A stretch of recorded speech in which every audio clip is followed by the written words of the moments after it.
A sound tore through the air. Not a suitcase hitting the floor. Not an airport announcement.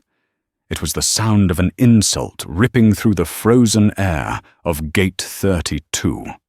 Low-class trash. "This place is not for someone like you." The words dropped like a blade, sharp fast, leaving no room to retreat. Julie Anderson, chief flight attendant with 11 years of experience, stood there with a twisted smile like a plastic mask, melted by heat. Then, a direct kick, quick, precise, without hesitation. Monica Reed's suitcase flew out of her hand as if shot off a runway. The metal lock snapped open. Papers scattered across the white stone floor like snow stained black by injustice. The entire boarding gate froze. People stared. No one breathed. Phones lifted instinctively, as if survival demanded recording. Monica did not speak, or cry out, or complain. She simply stood there, silent like a storm, holding itself back from sweeping through the entire airport. The imagined camera zoomed in on her hand. A silver ring. Neatly trimmed nails. A woman clearly accustomed to holding power, making decisions, stepping into boardrooms where condescending eyes had never once made her back down. But this moment was a different kind of battlefield. Julie stood above her, her breath heavy with triumph. Her blonde hair was perfectly pinned under the fluorescent lights, her face stiff, her narrowed eyes filled with judgment. "Next time, know your place, and stay away from the first-class area." Her voice snapped through the space like a guillotine, loud enough for half the airport to hear it, sharp enough to pierce the heart of anyone who still believed fairness was the default. Monica knelt to pick up each document.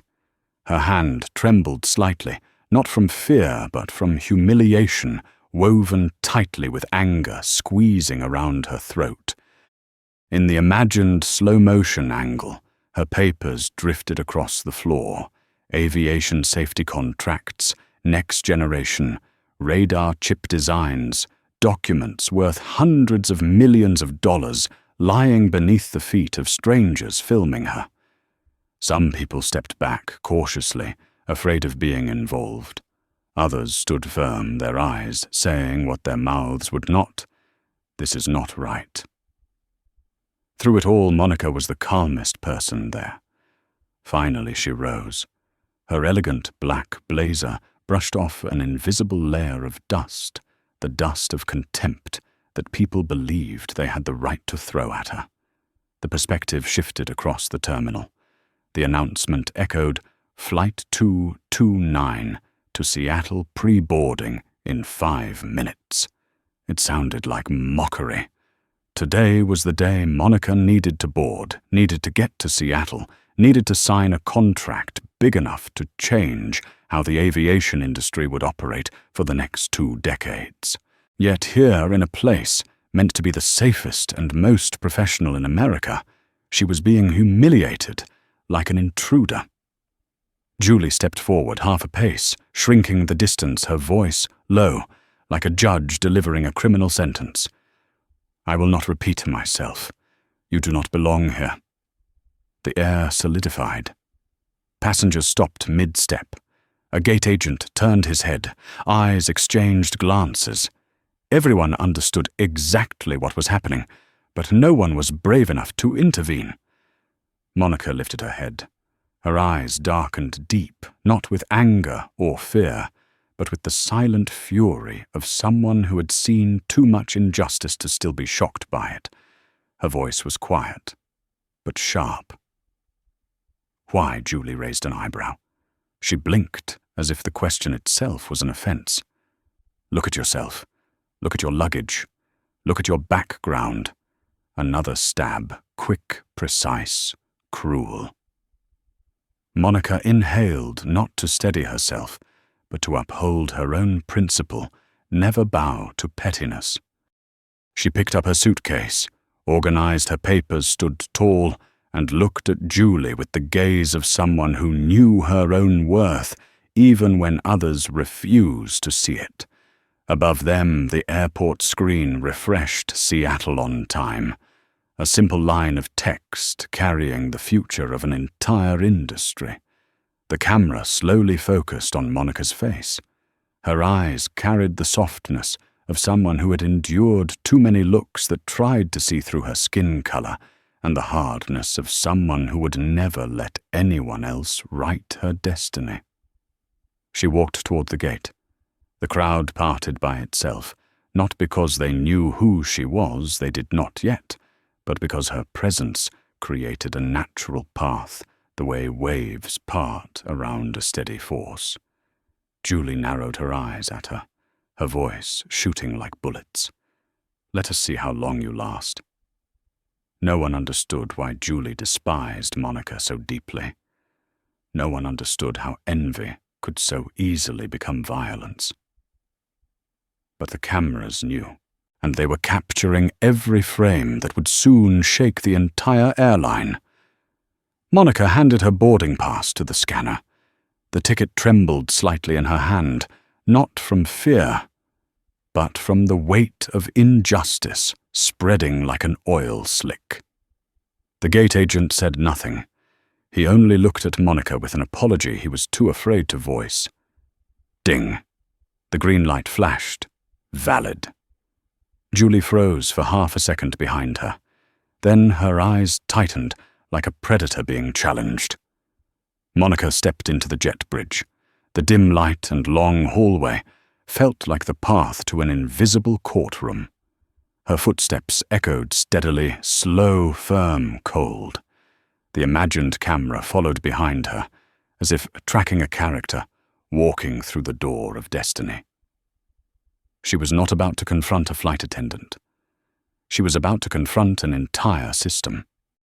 And that system had no idea that the woman they were trying to drive off the plane was not just anyone, not an ordinary passenger, not someone easily bullied, but the woman holding the most critical aviation safety technology their airline depended on to survive. And all of that remained hidden for now. The insult sliced across Gate 32 like a cold blade. No warning, no restraint, only raw contempt thrown straight into the frozen air. "This place is not for someone like you." Julie Anderson said it as if delivering a sentence. Then the kick came fast, clean, without a hint of hesitation. Monica Reed's suitcase shot out of her hand, spun once, crashed onto the stone floor, and burst open. Papers, testing devices, confidential files, scattered like fragments of an insult that could never be gathered again. Passengers froze. Some gaped. Some looked away. The rest lifted their cameras with the primal instinct people have when they witness injustice unfold in front of them. Monica knelt down, her movement slow, precise, steady. A storm compressed inside her chest. She picked up each document as if gathering pieces of dignity someone had just stepped on. No one heard her breath, but everyone felt the tension in each heartbeat, stretched tight like a drawn bow. Julie stood there above her, inhaling with the triumph of someone convinced she was untouchable. The white lights carved out the brutality hiding under her thin layer of makeup. "Know your place, and stay away from first class." The words dropped like cold air leaking from a steel door. No one spoke. No one stepped forward. Society sometimes stays silent at the exact moment the cruelest person wants silence. Most. Monica rose. Her black blazer brushed clean. Her eyes lifted, locking directly onto Julie. Not loud rage. Sharp, narrow, terrifyingly controlled. A quiet power strong enough to make Julie blink a flicker of realization that she might have picked a fight with someone her instincts warned her to avoid. But arrogance pushed Julie half a step closer. "I will not repeat myself. You do not belong here." Her voice hit like metal clashing. The air thickened. Every living being in that space understood they were witnessing a moral boundary being torn apart. and the one tearing it felt no remorse at all. Monica held Julie's gaze for a long beat. Why her voice was not raised, not shaking, but the question echoed in everyone's mind like a bell vibrating with restrained fury. Julie smirked the smirk of someone who believed skin color measured worth. Look at yourself. Another insult heavier, no longer wrapped in implication, but exposed, raw, filthy. Monica pulled her suitcase back, locked it, and walked towards the gate. Each step carved a natural path through the crowd, like a powerful wind pushing water aside, not because anyone knew who she was. No one knew yet. It was simply that some people carry a quiet presence that commands attention. The gate light flickered. Flight 229 to Seattle pre-boarding. To Monica, it was not just an announcement. It was a reminder. She was on her way to sign a $520 million contract, a deal that could redefine aviation safety standards for the next 10 years. A meeting where an entire board of directors was waiting for her to arrive on time. A day that should have been about focus, not humiliation. The ticket agent raised the scanner. Monica's ticket trembled slightly in her hand, not from fear, but from a painfully familiar feeling, the feeling of a black woman stepping into a space others believed she did not deserve. The scanner glowed green. Ding! Valid! Julie stiffened. Discomfort flickered across her sharp eyes. A flash of challenge, a silent warning. I will not let you walk away that easily. But Monica did not respond. She did not spend energy on shadows behind her. She stepped into the jet bridge. The light dimmed. The space narrowed. The sound softened until only her footsteps echoed against the walls like the score for the battle ahead. Her heart beat steady. Her breath deep. As if she were preparing to walk into a multi-million-dollar boardroom. But the truth was harsher. She was walking into an invisible courtroom where she would be judged not by her achievements, not by her intelligence, but by prejudice. Julie stood behind her eyes, stabbing forward like poisoned needles. She had no idea that the woman she had tried to humiliate was the one holding the technology that kept thousands of pilots and millions of passengers safe every day. She had no idea that a single phone call from Monica could shake the leadership of her entire airline. And she had no idea that every kick, every insult, every exposed piece of discrimination was being recorded from dozens of angles by phones across Gate 32. Evidence that would soon turn a flight attendant into the harshest example of blind arrogance. Monica reached the aircraft door. Her hand paused for a single fraction of a second over the metal handle. Not from hesitation, but because she sensed what only someone who deeply understood systems could sense. Today would not end here. It would spread. It would grow beyond a single insult. It would ripple through boardrooms' headlines and every corner of the aviation industry.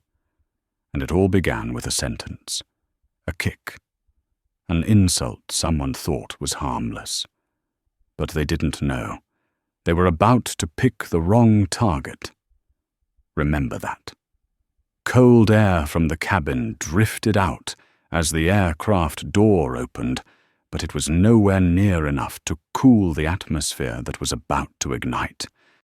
Monica stepped inside, and every sense in her body tightened like steel wire. Julie was already positioned at the entrance to the first-class cabin, standing like a guard protecting a territory that did not belong to her. Her eyes swept from head to toe, slow, deliberate, turning her gaze into a blade. Monica did not stop, did not step back. She simply handed her boarding pass to Julie with a clean, direct, emotionless motion. But Julie held the ticket longer than necessary, far too long for it to still be called checking it was a challenge. "Are you sure you are not mistaken?" Julie asked, her voice soft, like a freshly sharpened knife. The passengers behind Monica sighed and shifted annoyed, but all of them heard the question clearly. It was not a procedural check. It was a judgment on who she was. Monica kept her gaze cold as glass. "I know exactly where I am." Julie scoffed loudly on purpose and returned the ticket with enough force for the hard card to snap against Monica's hand. A few passengers looked up from their phones, not because they were surprised, but because they sensed the problem from afar, the way one smells smoke before seeing flames. Monica stepped into the cabin. First class glowed like a showroom of luxury, warm gold lights, reflecting off leather seats and polished walls. But the elegance only made the next moment more jarring and impossible to swallow. Monica lifted her suitcase with the ease of someone who had flown more than 200 flights in 3 years. But before the suitcase even reached the overhead bin, Julie appeared behind her so fast, her footsteps made no sound. "No," Julie said. One word hissed sharp. "That cannot go there." Monica turned. She barely opened her mouth before Julie cut in louder, sharper. "This area is for the luggage of passengers who are actually first class." The words "actually first class" were twisted, emphasized, then thrown straight into Monica's face. The impact rippled through the cabin like a punch. Monica tightened her grip on the suitcase, not out of fear, but because she knew any reply now would be used against her. Eyes turned toward her filled with discomfort and second-hand shame. An older man in seat 1C adjusted his glasses, ready to speak, but then stopped. His silence held weight, but not enough to stop Julie. Julie stepped closer, leaving only an arm's length. Her expression tightened into a thin, contemptuous smile. "If you want to put something here, you need a valid ticket. A correct ticket. A ticket someone like you." Julie paused, deliberately choosing the most cruel phrasing. "Does not have." The air swayed. Monica felt her heartbeat rise, but showed nothing. Years in boardrooms facing people who wanted to steal her technology, undervalue her company, diminish her intellect, had built armor that humiliation could not pierce easily. But patience has limits. The watching passengers began to show shame on Julie's behalf. An Asian woman in row 3 glanced at her husband, her look saying, "This is wrong." A young person with curly hair lifted their phone subtly, quietly, but enough for Julie to see. Julie snapped around instantly, switching on a sugary smile. "Ma'am, please do not record during a security situation." The phrase "security situation" dropped like ink, staining a clean page away to assign guilt without proof. Monica set her suitcase down and straightened. "I have a valid ticket. Seat 2A. This luggage is mine. I have the right to place it in the overhead bin." Julie laughed, small, sharp, grating. There is always someone trying to act important when they know they do not belong here. The entire cabin heard it. Silence fell hard. Monica answered with a low, steady voice. "I will not argue with insults. I will place my luggage and sit in my seat." Julie leaned so close her breath touched the air in front of Monica. "No, you will not. And if you keep disobeying, I will call security." "Do you want to be on the news for causing trouble?" No one realized Julie was digging her own grave. No one knew that in minutes, every word she was releasing would become evidence ending her decade-long career. Julie believed one thing, only that she held power. Monica looked straight at her. Something in her eyes shifted soft but vast, as if she suddenly saw the bigger picture, bigger than Julie, bigger than the cabin, bigger than the airline. The look shook Julie enough that she needed a few seconds to find her voice. Monica spoke slowly and clearly. "If you call security, I will explain, and the truth will win." Julie laughed again, irritated, cold, numb. "You think anyone will believe you?" Then she ordered, "Put the luggage down, or you will be removed from the plane." Monica did not move. Her face held the calm of someone who had lived through too many storms, a calm that made several passengers stir slowly but deliberately. A phone recording, a man crossing his arms in disapproval, an elderly woman leaning forward frowning. The truth was forming right in front of Julie, but she did not see it, or refused to. Julie lunged forward and yanked Monica's suitcase as if ripping it from a criminal. The force sent the suitcase crashing to the floor, hitting the corner of a seat with a heavy thud. Monica blinked, not from fear, but from the pointless cruelty of the act. In that instant, a voice came from the front, deep, clear, cold as metal. That is enough. No one knew that this voice would mark the beginning of the collapse. No one knew the person who spoke would become the first witness in a chain of lawsuits, headlines, and investigations shaking the aviation industry. No one knew Julie had just created the first crack in the airline that employed her. But Monica knew. She felt it. This system had just touched the wrong person. Julie froze for a single beat when the words, "That is enough," echoed through the cabin, but that pause did not wake her up. It only made her turn back with the face of someone convinced she was still in control. Monica remained still, her hand gripping the handle of the suitcase lying on the floor. The first-class cabin glowed with warm gold light, yet the air felt so cold it was as if breath could freeze mid-air. The person who had spoken was the silver-haired passenger in seat 1C, Mr. Howard Ellis, an older investor with a face shaped by years of power and decision rooms. He did not stand, did not add another word. He only looked at Julie with the eyes of someone who had lived long enough to recognize cruelty the moment it revealed itself. Julie turned back, forced a thin smile, trying to appear calm. "Sir, I am handling a security violation." Mr. Ellis did not answer. He only tilted his head slightly as if watching a play where the lead actress didn't realize the audience was about to turn against her. Monica bent down and picked up her suitcase. She did not argue, did not raise her voice, did not defend herself. Her silence made Julie even more irritated. "Put the suitcase down. How many times do I have to say it?" Julie's voice rose sharply, scraping through the air like metal, dragged hard across steel. Monica set the suitcase upright beside her leg. "You are exceeding your authority." Julie laughed this time, loudly bitter and dripping with contempt. "Oh, exceeding my authority. I am the chief flight attendant on this flight. I decide who is disruptive, who is a risk, who gets taken off the plane. Who do you think you are to tell me I am exceeding authority?" Several passengers glanced at each other. It was obvious Julie was slipping. Obvious she had gone too far. But Julie did not see it, or she did not care.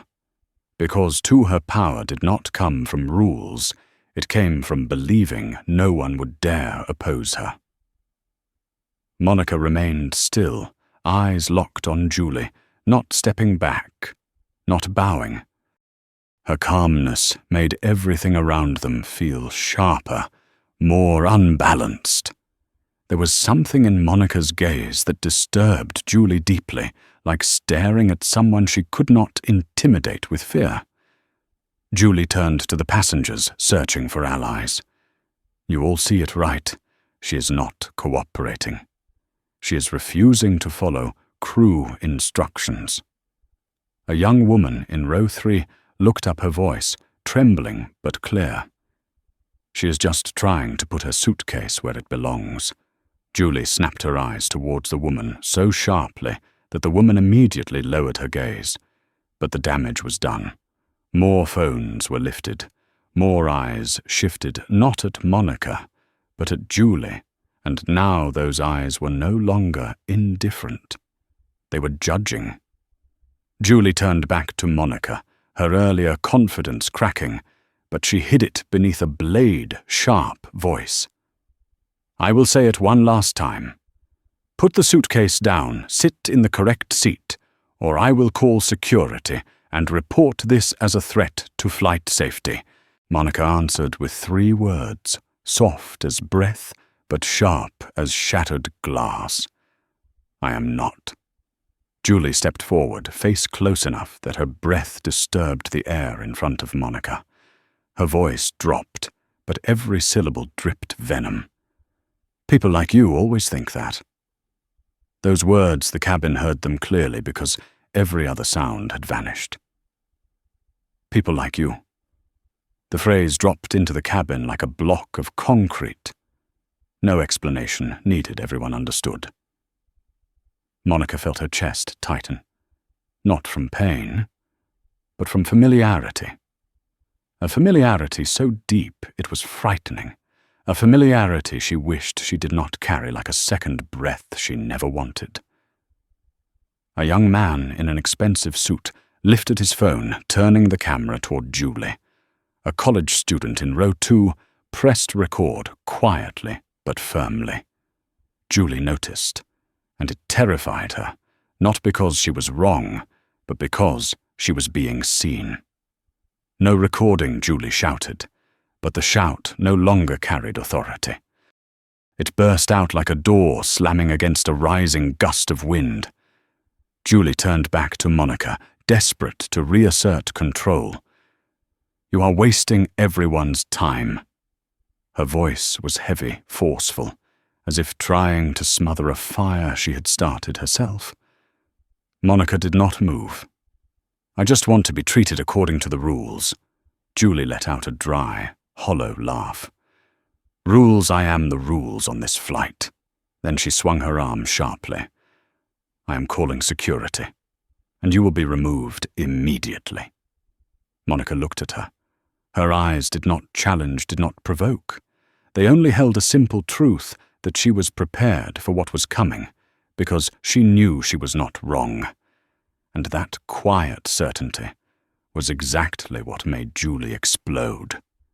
Julie pulled out her radio. "Security. We have a disruptive passenger refusing crew instructions. Suspected ticket fraud, potential safety threat. Request immediate support." The lies dropped into the cabin, word by word, thick and heavy.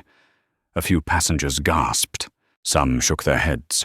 One person said aloud, "She did not do anything." But Julie ignored them. She looked at Monica, as if she had won, as if she had cornered her opponent. Monica stood there, one hand lightly on her suitcase eyes on the cabin entrance, where security would soon appear. Not afraid. Not angry. Only carrying the sharp silence of someone who understood she was stepping into a new stage. A stage where truth would no longer be an argument between 2 people, but a confrontation between a single human being and an entire system. Julie took a deep breath, preparing her victory smile. But she did not know. That system was about to break apart. Security had not even arrived when the cabin changed tone. The air thickened, tightened, as if someone had pulled all the oxygen out of the room. Monica stood there, straight silent, her hands resting on her suitcase, as if guarding one final boundary. Julie still believed she had won. Still believed that within a few minutes, Monica would be dragged off, labeled a troublemaker, erased from the flight like a speck of dust. But the silence in the cabin was no longer on her side. A voice, soft yet sharp, rose from the front row. I saw everything from the moment she walked in. It was Mr. Howard Ellis, who had only watched until now. He did not need to stand. His authority lived in his deep, slow voice, a voice that had grown too accustomed to making accurate conclusions. Julie turned, startled, her confidence slipping by half. "Sir, please do not interfere. This is a security issue." Mr. Ellis looked directly at her. "No, this is an attitude issue, and you are wrong." A heavy silence exploded. No one dared breathe. Julie's face flushed, but she forced her voice steady. "You do not understand the full situation. She is not following instructions." Mr. Ellis replied instantly, without needing to think. "She followed every step. You are the one trying to turn it into a problem." Julie opened her mouth to argue, but at that exact moment, footsteps echoed from the jet bridge. 2 security officers appeared at the cabin door. Officer Russell, large, framed with calm eyes, and beside him, Officer Bennett, younger, quick alert. The entire cabin turned their heads. Each of their steps narrowed the space like a camera lens closing in on the collision point. Julie lifted her hand, prepared to point out the criminal. Here this passenger is disruptive, refusing instructions, possibly using a fake ticket. That is not true. A woman's voice burst out from row 3, stronger than she expected, her phone still recording. She did nothing. It was the chief attendant who threatened her. A man in a suit in row 2 raised his hand. "I recorded everything from the start." The attendant lied. The wave expanded. Phones lifted across the cabin. Screens lit up, throwing a harsh, cold glow across Julie's face until it looked pale under a spotlight. Officer Russell scanned each person, slowly taking in every word. Then he turned to Julie. "Can you summarize the events in the correct order?" Julie swallowed. For the first time since the confrontation began, her voice trembled slightly. She did not cooperate. She attacked the suitcase aggressively, and attacked the suitcase, a man scoffed, cold and sharp. "You kicked her suitcase." Julie whipped her head toward him but could not deny it. It was all recorded. Officer Bennett looked at Monica. "Ma'am, do you have your documents?" Monica handed her boarding pass, ID, everything. Her movements were slow, precise, steady, without a single tremor. Her calm sent the entire cabin into silence. As Bennett verified the information, his eyes paused for a brief second, not from suspicion, but from respect. Russell asked, "Do you wish to clarify anything?" Monica answered, with exactly 3 words. "I followed procedure. No defense, no counterattack, no long explanation. Just that one sentence. And the cabin understood everything.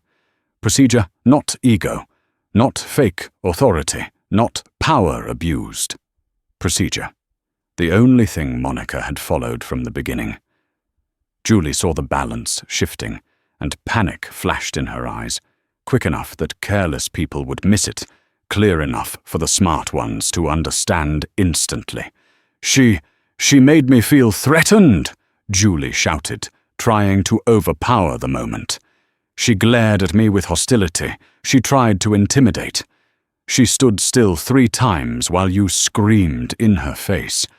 Mr. Ellis said, his voice low, but cutting straight through the lie. Julie's face drained. Then she made her biggest mistake. People like her, always. Officer Russell raised his hand sharply. "People like her."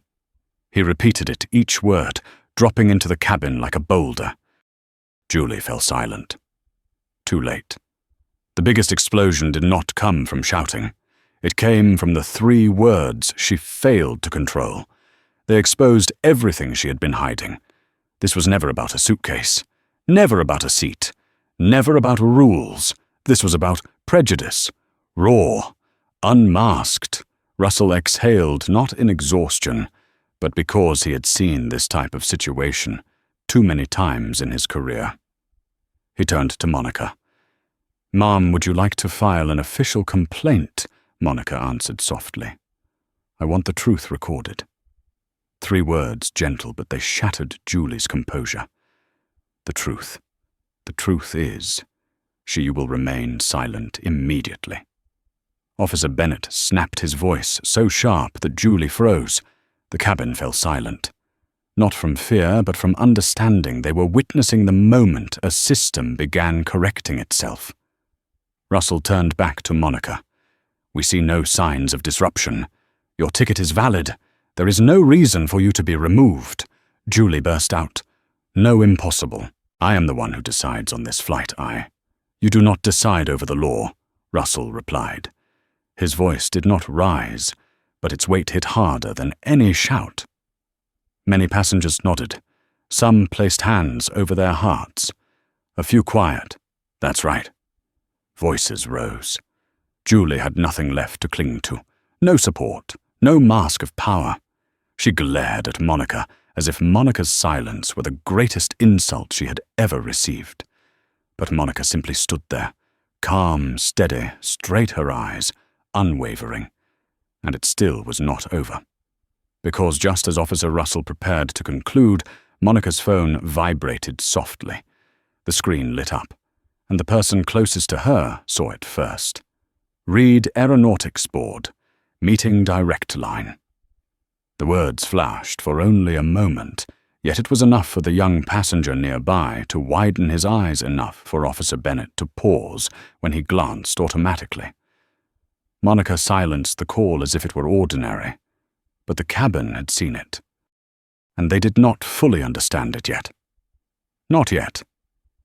But they knew one thing. Monica was not the kind of person Julie thought she was. Julie, on the other hand, saw it, and that was what made her expression snap in panic. For the first time, the arrogance in her eyes shattered. For the first time, Julie wondered whom she had just crossed. The cabin's heartbeat shifted. Something was rising out of the silence. Real power. Not Julie's, not the cabin's, but the power of the woman standing before them, with eyes quieter than a storm, and resolve sharp as a blade. They still did not know who she was, but they were about to, and that moment was drawing near. The first-class cabin door was still open, but no one stepped through any more. Every gaze was fixed on a single point Monica, not because she caused trouble, not because she argued, but because the cabin could feel something clearly, a layer of power hidden beneath her silence. A power Julie had no idea she was provoking. Monica's phone vibrated again. "Read Aeronautics Emergency Line." A simple phrase, but enough to make the man in row 2 drop his pen onto the floor. The sharp metallic clink made Julie jerk her head up, and this time she saw it clearly that something far bigger, far more important was happening beyond her understanding. Monica silenced the call. No sigh, no apology, no explanation. Just a small motion, as if she were extinguishing the last spark before the storm properly began. Officer Russell glanced at the lit screen, then looked at Monica longer than usual. His eyes shifted, not in fear, but in recognition. Julie did not see it.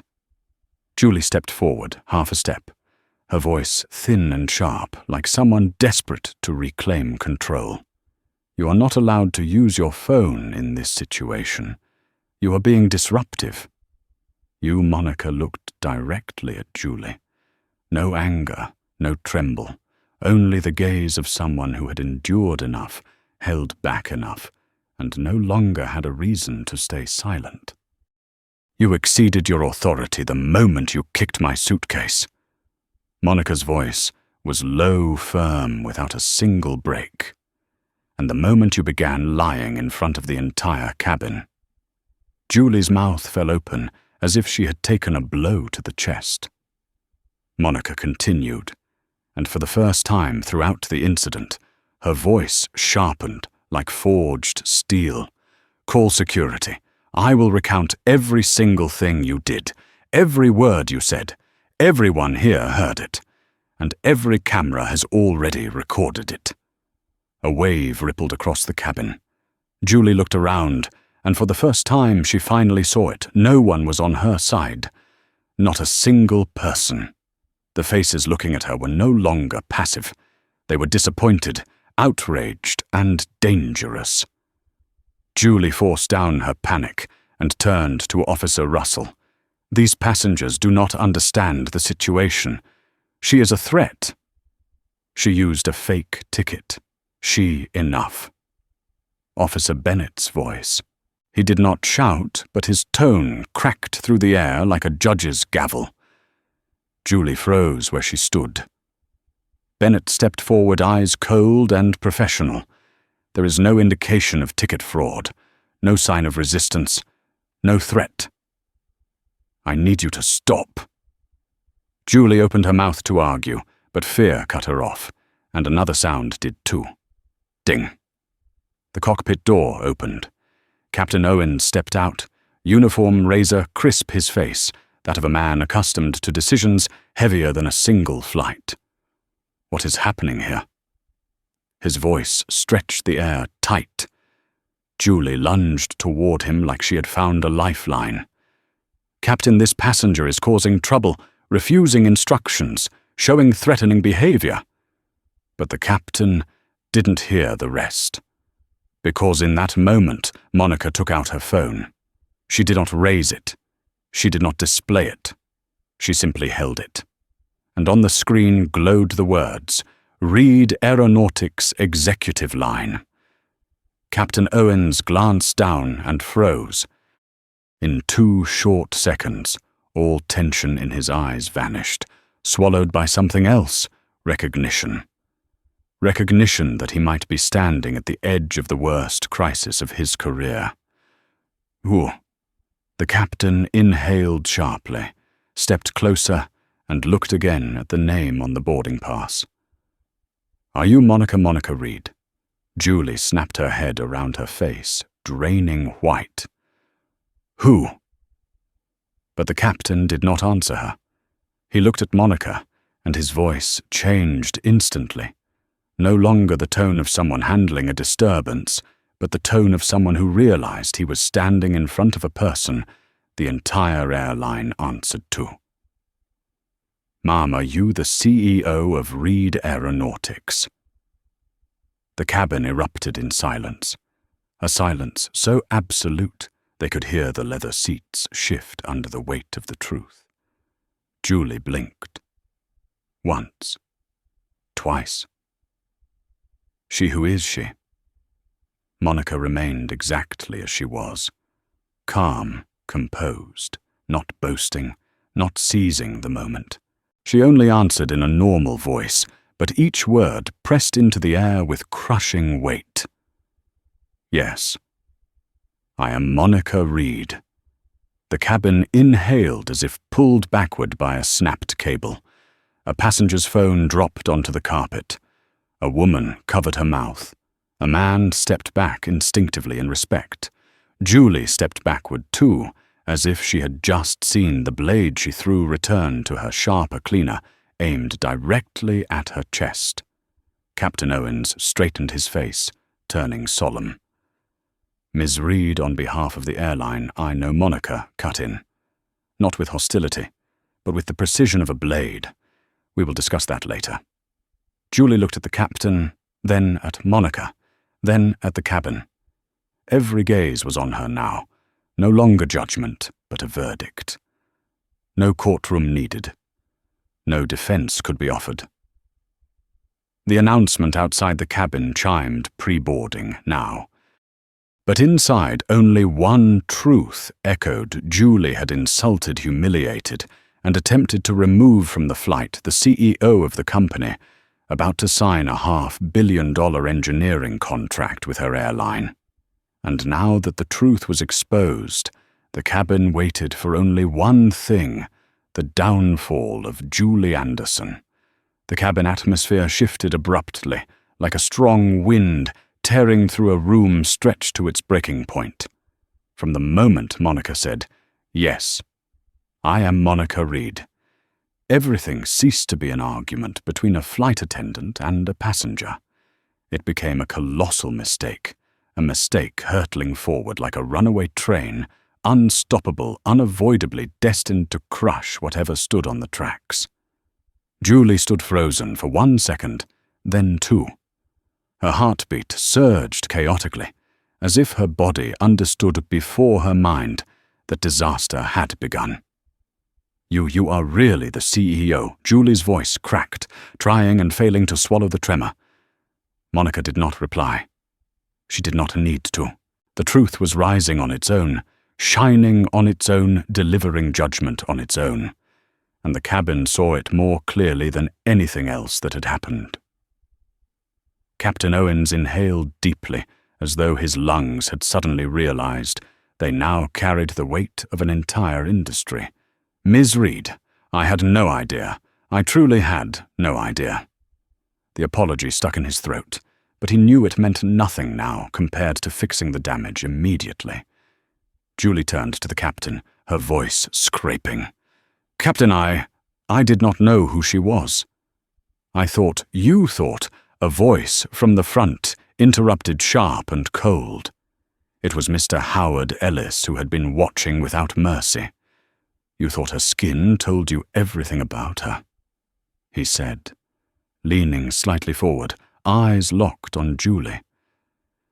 "You thought your tiny authority allowed you to kick the suitcase of a CEO. You thought you had the right to insult anyone who does not look like the type you believe belongs here." Julie stepped back, shoulders trembling. The cabin fell silent, each of Mr. Ellis's words stacking like bricks on the collapsing wall above Julie's head. Monica remained still. She did not savor the moment Julie was cornered. She simply observed eyes of someone far too familiar with watching a system reveal its ugliness. Officer Russell stepped forward. "Ms. Reed, we need to verify a few details for the report."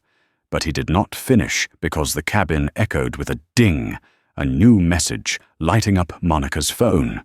On the glowing screen, North Sky Airlines CEO direct line. The entire cabin saw it, and the truth was no longer a mystery. It was a slap across every mind in the room. Julie had insulted, attacked, and attempted to remove from the airplane not just a respected passenger, but the person preparing to rescue the airline from a failing engineering contract worth more than $500 million. Julie exhaled sharply, as if the floor had just vanished beneath her. She has a direct line to the CEO. She whispered, her voice thin as a thread about to snap. No one answered. No one needed to. Each passing second hammered another nail into the coffin of Julie's career. Monica looked at Captain Owens. "Do you want to know the worst part?" The captain nodded slowly, like a man bracing for a verdict that could alter his entire future. Monica lifted her phone, her finger still resting on the lock screen. "During the earlier call, they asked me if this airline still deserved a $520 million contract." A sharp gasp rippled across the cabin, as if several people lost their breath at the same time. Captain Owens turned pale. Officer Bennett glanced at Russell, as though confirming they were witnessing the impossible. Julie sank into silence. Not the silence of anger. The silence of someone realizing her life had veered into irreversible territory. Monica continued, her voice steady, like steel gliding over glass. "I have not answered yet, because I never make decisions while angry." Some passengers nodded, not because they knew she was right, but because they were afraid she was right. The captain swallowed hard. "Ms. Reed, please allow us a chance to correct this. The actions of this attendant do not represent the airline." Monica looked at him. Her gaze was tired, heavy, carrying quiet sorrow. but they represent what happens every day to thousands of people. People without titles, without platforms, without hundreds of millions behind them. The cabin fell silent. No one argued. No one could. Julie needed several seconds before she found her voice again. I'm sorry. I did not know who you were. I thought Monica turned to her. For the first time since the incident began, she looked directly into the eyes of the woman who humiliated her, not with anger, not with revenge, but with a question colder than ice. If I were not a CEO, would this have been any different? Julie could not answer. Not because she did not want to, but because she did not dare. Monica faced Officer Russell again. I will cooperate. Record every statement. Record it accurately. Julie staggered backward, her breathing shallow, her face drained of color. Captain Owens looked at Monica, then at the cabin, and he knew with absolute certainty that the next moment would be repeated in the airline industry for years to come. He stepped in front of Julie, his voice deep, heavy, irreversible. Julie Anderson, you are suspended immediately. Hand over your badge, your wings, and leave the aircraft now. Julie inhaled sharply, as if stabbed. Captain, please, I did not now. Julie's hands shook violently as she removed her badge, her wings struggling even to unclip her uniform. Monica watched without satisfaction, only in solemn silence. Because she knew removing one person would not fix the real problem. Julie stepped off the airplane into the heavy, stone-cold silence of the cabin, no one speaking but every stare delivering a verdict. The cabin door closed behind her. Monica stood there, her hand resting on her suitcase, her eyes fixed ahead. The fight had begun, and the system now understood they had chosen the wrong person to challenge. The cabin door had barely closed behind Julie when the first-class section seemed to shrink in on itself.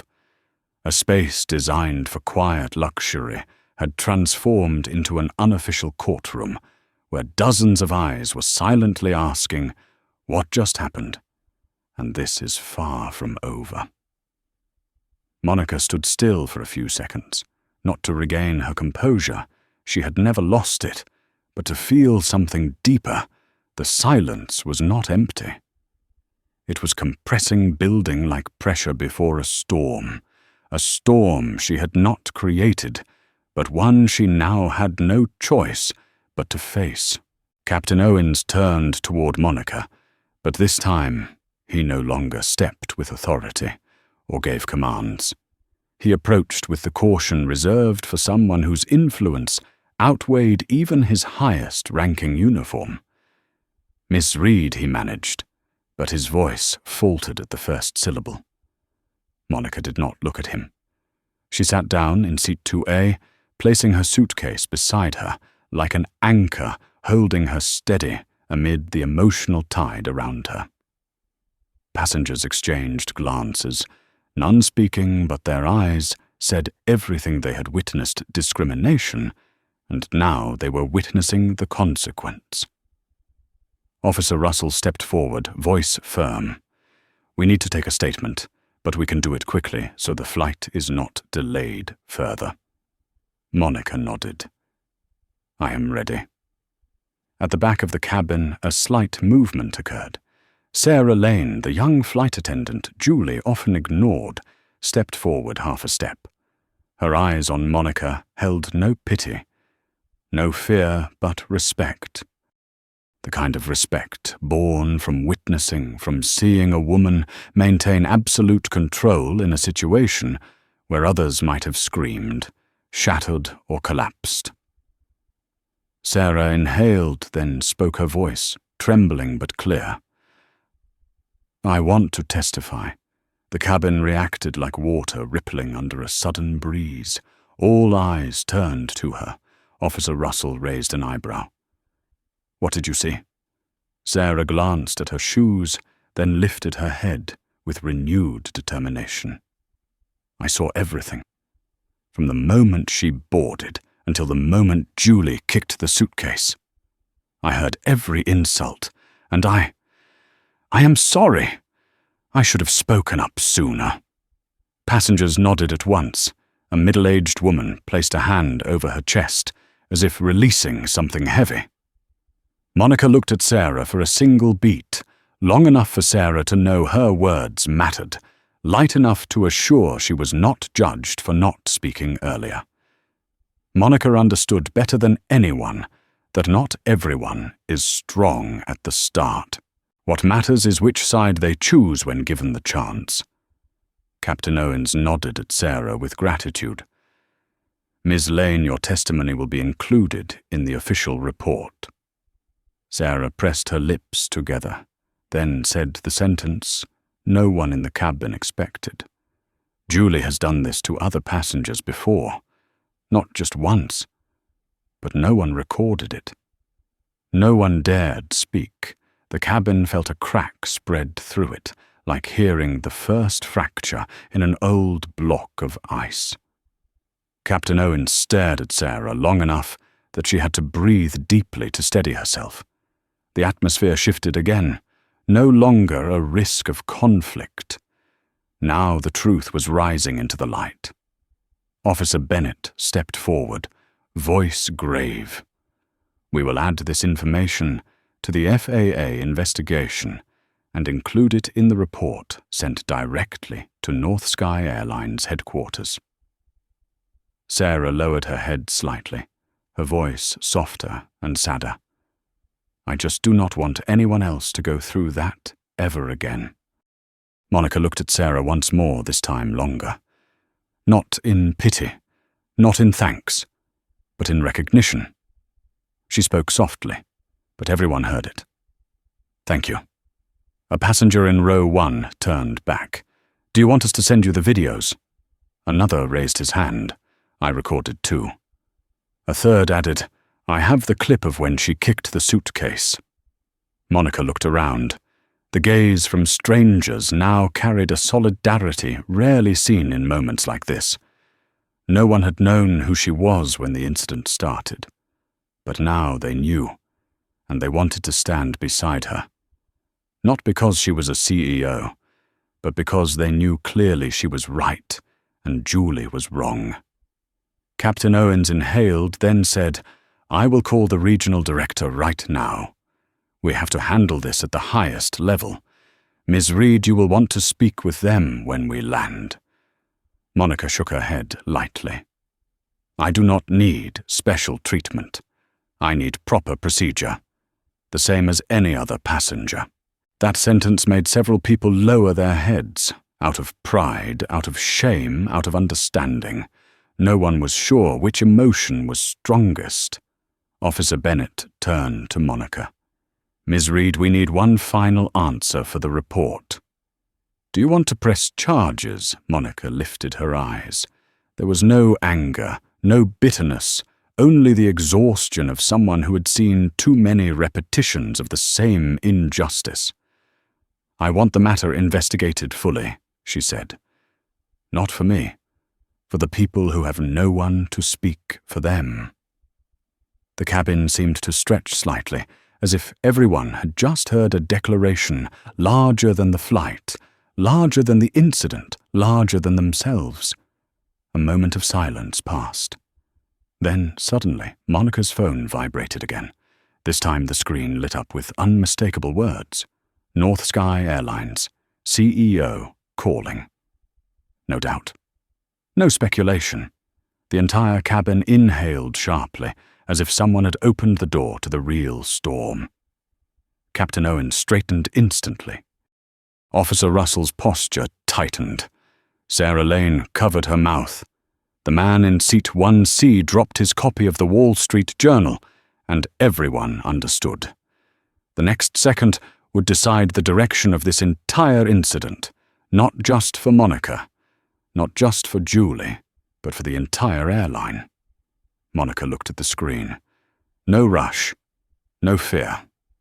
She simply said one sentence before sliding her finger to answer. Now they know.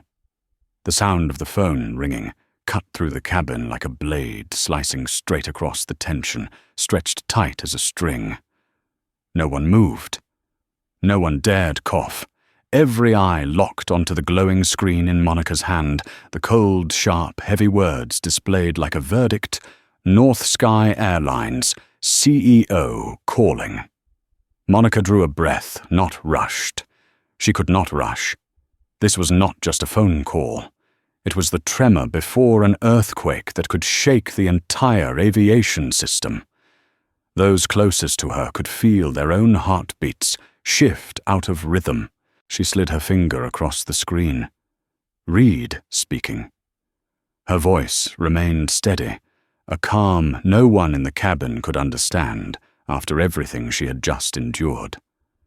But that calm only stretched the cabin tighter. People instinctively leaned in, not because the call was for them, but because they could not look away. On the other end, the CEO's voice came through tense, low urgent, wrapped in worry. Monica, I just saw the video. The cabin trembled. Julie somewhere outside would never hear these words, but everyone inside heard each one clearly. The truth was not only being revealed, it was being revealed by the highest authority in the airline. Monica closed her eyes briefly, as if pressing down the fatigue gathering behind her ribs. I assume it spread quickly. Spread quickly, the CEO almost snapped. It has been shared tens of thousands of times in 5 minutes. Legal is calling me. The media is calling me. The FAA is calling me. And we are about to explode publicly, if I do not fix this immediately. The cabin fell silent again, breath locked in lungs. No one dared miss a single word. Monica's voice was gentle. I only wanted to board the plane. I only wanted to make it to the meeting about the flight safety system North Sky is waiting for. The CEO's voice tightened like a steel cable, and instead of being respected, you were humiliated at the entrance of one of our aircraft. We are responsible. Entirely. Captain Owens, standing 3 rows away, took in every syllable, his shoulders sinking. The truth crashed over him like a storm. This was no longer a misbehaving flight attendant. This had become a crisis for leadership. The CIO continued voice, both angry and desperate. Monica, I need to know if you are safe. Did anyone touch you? Did they do anything beyond what is in the video from the back of the cabin? Sarah Lane covered her mouth. She knew that if Monica said yes to even one part of that question, Julie would not simply be fired. She would be crushed under a federal investigation. Monica opened her eyes, gaze sharpening. They insulted me. They kicked my luggage. They lied about me. But I am safe. The entire cabin exhaled, not in relief, but in awe at how precisely she weighed each word. Monica, the CEO, breathed. I want to meet you the moment you land in Seattle. No, actually, I am sending a private jet to Dallas to pick you up. You do not need to stay on Flight 229. The cabin nearly leapt to its feet. A woman whispered uncontrollably. Oh my God, Monica shook her head, her voice unwavering. I will finish this flight. I am not leaving this aircraft. I am not backing down, and I want everyone here to see me finish this the right way. The CEO went silent for a moment, stunned. Monica, are you sure? You do not have to. I am sure. I am not going anywhere. Captain Owens straightened instinctively, adjusting his uniform like a soldier responding to an unspoken command. The CIO exhaled. Very well. We will prepare the legal team. We will work with the media. And Monica, I want you to understand something. The entire cabin leaned forward, as if compelled to hear every word. We will not let this disappear. Not this time. Not ever again. Monica held her silence for a few seconds before answering. Good. The CEO let out a breath that sounded almost like surrender to her resilience. I will call back when the legal team finalizes the file. Monica, thank you for not staying silent. The call ended. No one spoke, but their faces were shifting. A man whispered. She turned down a private jet. A woman wiped tears. Not because she is a CEO, but because she is right. A young man in row 2 murmured, "We just witnessed history." Officer Russell broke the silence first. "Ma'am, our report will include every detail, and it will match the video from the passengers." Sarah stepped closer to Monica, not too close, her voice soft. I want to apologize again for staying silent too long." Monica turned to her eyes, free of anger or blame. "You spoke when it mattered. That is what counts." Sarah bit her lip and nodded, as if making a promise deeper than anything she had said. Captain Owens faced the cabin, his voice steady, but carrying the weight of responsibility.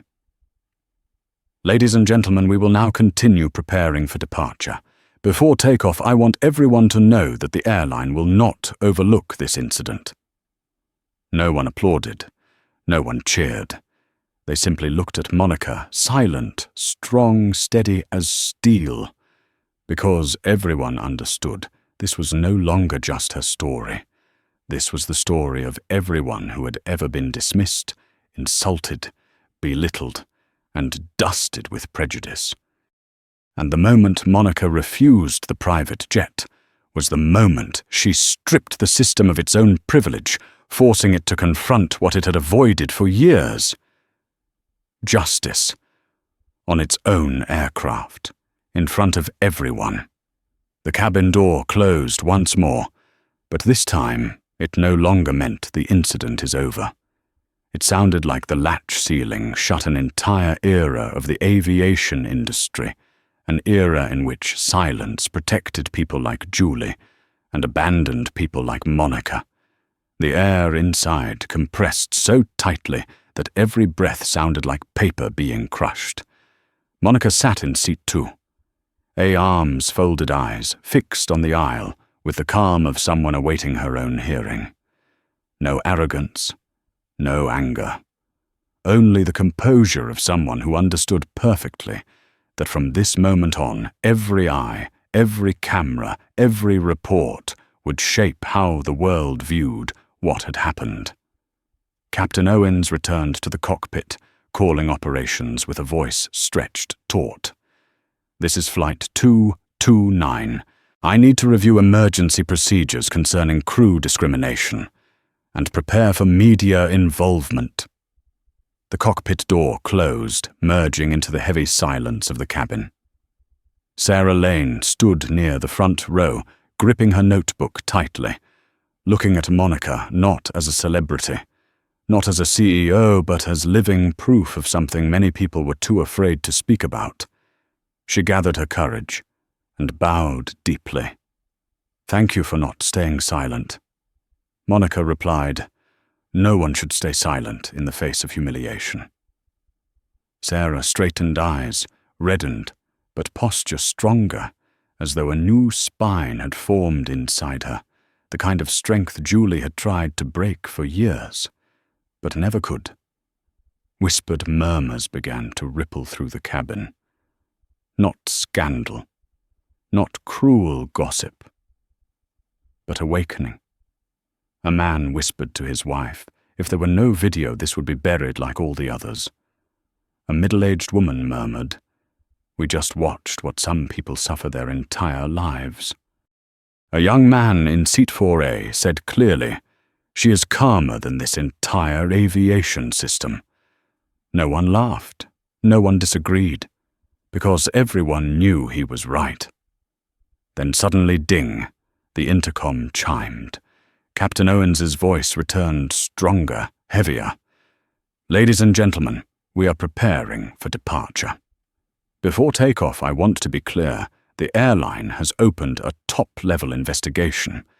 Any affected passenger has the right to submit videos, statements, or reports directly to us. We are committed to transparency. No applause followed, but nods spread throughout the cabin, a rare, unified agreement. Monica closed her eyes for a moment, not to rest, but to lock herself into combat mode. She knew all too well that once they landed in Seattle, things would escalate far beyond what was unfolding here in first class. When she stepped off the aircraft, she would face reporters, lawyers, investigators, stock market representatives, and media from New York to Los Angeles. And she would have to lead the narrative, not allow anyone else to twist it.